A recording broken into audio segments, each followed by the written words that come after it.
जन्म से पूर्व माता और पिता की जिम्मेदारी होती है कि उनकी संतान कैसी होगी, और जब बालक का या बालिका का जन्म हो जाता है उसके बाद पूरे परिवार की जिम्मेदारी है कि उनका बालक कैसा होगा, उनमें कैसे संस्कार आएंगे।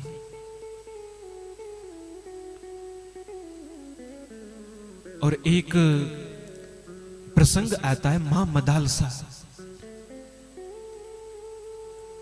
और इसी का जिक्र करते हुए हमने कल की कथा को विराम दिया था। आज वहीं से पुनः कथा प्रारंभ करते हुए आगे के प्रसंगों में प्रवेश करेंगे। मां मदालसा जो एक राज्य की महारानी है, और उनकी विशेषता क्या होगी ये तो हम इससे भी अनुमान लगा सकते हैं। आज हम यहां उनका जिक्र कर रहे हैं।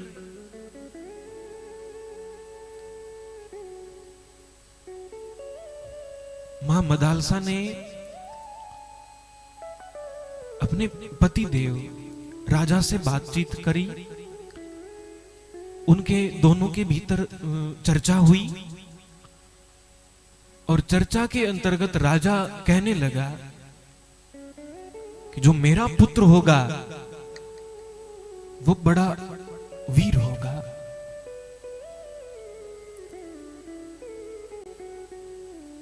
उसका शौर्य, उसकी वीरता दूर दूर तक फैलेगी, वो चक्रवर्ती सम्राट बनेगा। और उसी समय यूं ही चर्चा करते करते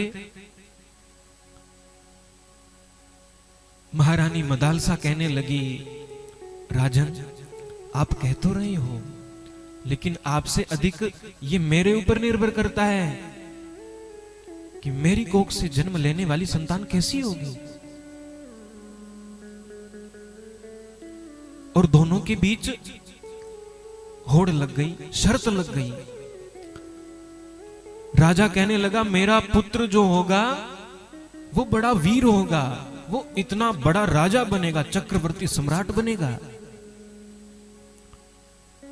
और रानी मदालसा कहने लगी मैं ये संकल्प लेती हूं, मैं ये संकल्प करती हूं, मेरी कोख से अगर कोई बालक जन्म लेगा तो मेरा संकल्प ऐसा है उसे दोबारा किसी की कोख में आना नहीं पड़ेगा।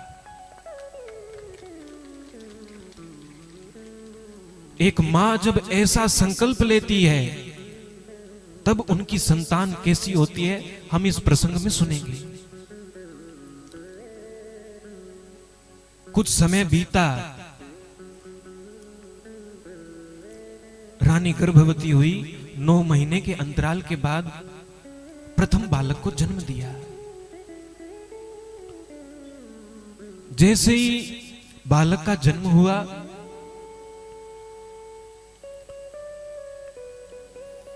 तो महारानी दूसरी स्त्रियां जो भी उनके समीप थी उनसे बालक को छीनने लगी। मेरे बालक को मेरी गोदी में दे दो, मुझे इसे उपदेश देना है। महारानी क्या हो गया, अभी तो बालक ने जन्म लिया है, एक सांस नहीं ली और आप उपदेश दे रही हो, ये क्या समझेगा छोटा सा बालक। नहीं, मुझे मेरा बालक दे दो। माता ने बालक को गोदी में लिया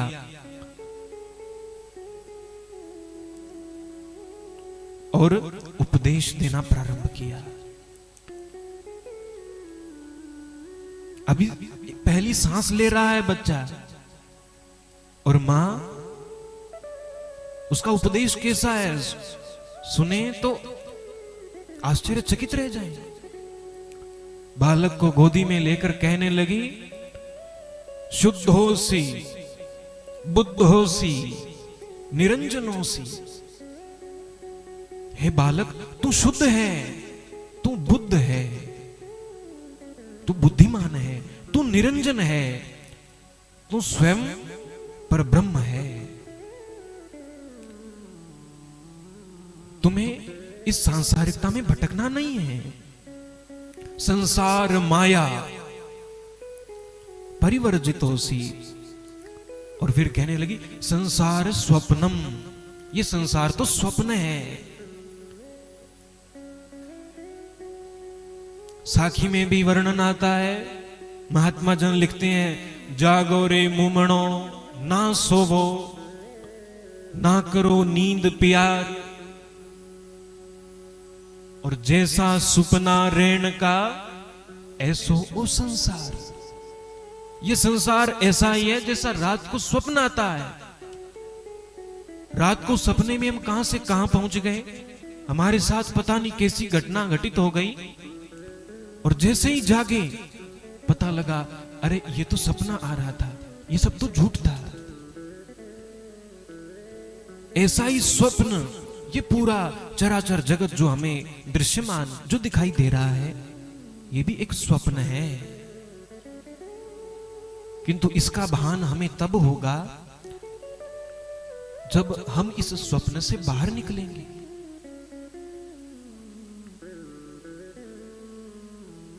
मां मदालसा कहने लगी संसार स्वप्नम, ये संसार सपना है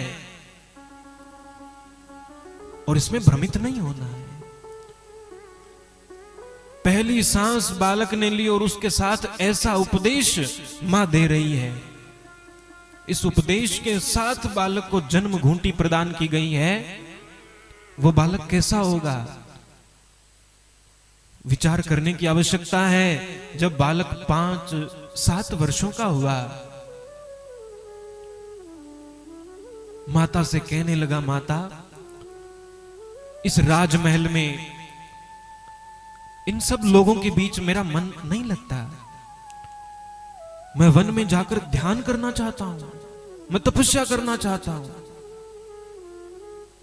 और माता भी ऐसी, माता ने आशीर्वाद दिया और बालक वन की ओर प्रस्थान कर गया। दूसरे बालक का जन्म हुआ, उसके साथ भी ऐसी ही घटना हुई। धीरे धीरे 6 पुत्रों का जन्म हुआ और 6 के 6 पुत्र वन में गमन कर गए। उस समय राजा ने हाथ जोड़ लिए, महारानी एक निवेदन है, कहिए महाराज, मुझे एक राजा पुत्र दे दो। और उस समय जब 7वें बालक का जन्म हुआ, उस समय माता ने जन्म के साथ ही उसे ज्ञान की नहीं, संसार की लोरी सुनाई।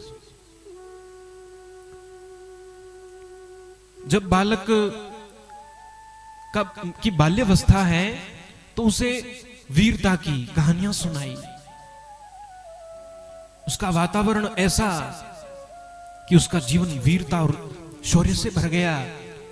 वो बड़ा चक्रवर्ती सम्राट बना। इसलिए विचार करने की आवश्यकता यह है कि सबसे अधिक जिम्मेदारी कहें, अधिकार कहें या कर्तव्य कहें, सबसे पहला कर्तव्य माता का है कि उसका बालक कैसा होगा, यह उसी के ऊपर निर्धारित है, उसी के ऊपर निर्भर है।